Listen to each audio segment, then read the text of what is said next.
A lot of our detail comes from the book of Revelation by the Apostle John, who speaks about these things in the future tense. The problem is, Revelation was written in 95 AD, 25 years after the siege of Jerusalem. Why would he be speaking about events in the past using the future tense, saying these things will happen? That doesn't make any sense. Now, the counter argument by the preterists and by the folks who trumpet the little season is that, oh no, well, we should have the dates wrong. John actually wrote it in the 60s AD. Big problem with that. How about an eyewitness? What does an eyewitness say? Irenaeus, who was the disciple of Polycarp, who was the disciple of John. He knew John shortly before his death. He would actually talk to him. He would see John sitting under a tree in his last few days, and they spoke. They knew each other. Irenaeus says that John penned the book of Revelation during the reign of the Roman Emperor Diocletian. Diocletian reigned from 81 AD to 96 AD. So why would someone who knows John say that he wrote the book during the reign of Diocletian, if Diocletian reigned after the siege of Jerusalem?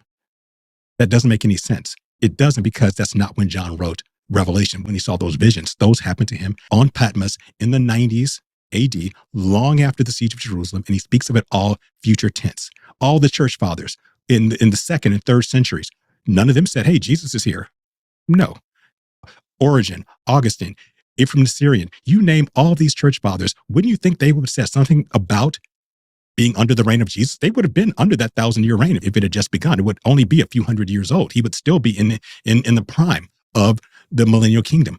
They write nothing about it. In fact, they talk about the end times in future tense. Irenaeus talks about the rapture in future tense. Even the Syrian speaks about the rapture, future tense, meaning that, and they believe in a pre-tribulation rapture. And whether you believe it or not is irrelevant. They believed it, and they have it future tense. Well, if they're talking about an event before the tribulation happening in the future, 100 to 200 years after the siege of Jerusalem, and they're expecting it to happen in the future, then clearly it didn't happen in the past, unless you believe they're all lying, or of course, Satan doctored all the records. Because as I joke in one of my videos, if there was a mascot for the little season, it would be Dana Carvey's character from Saturday Night Live back in the 80s, the church lady, because every time something would go wrong, she would say, could it be Satan? That is the excuse you get from the little season people. Every time he brings up something in history, Satan did it. Well, why are there still mountains and islands? Satan, he covered it up. Why is there no evidence of the kingdom of Jesus? Well, Satan did it.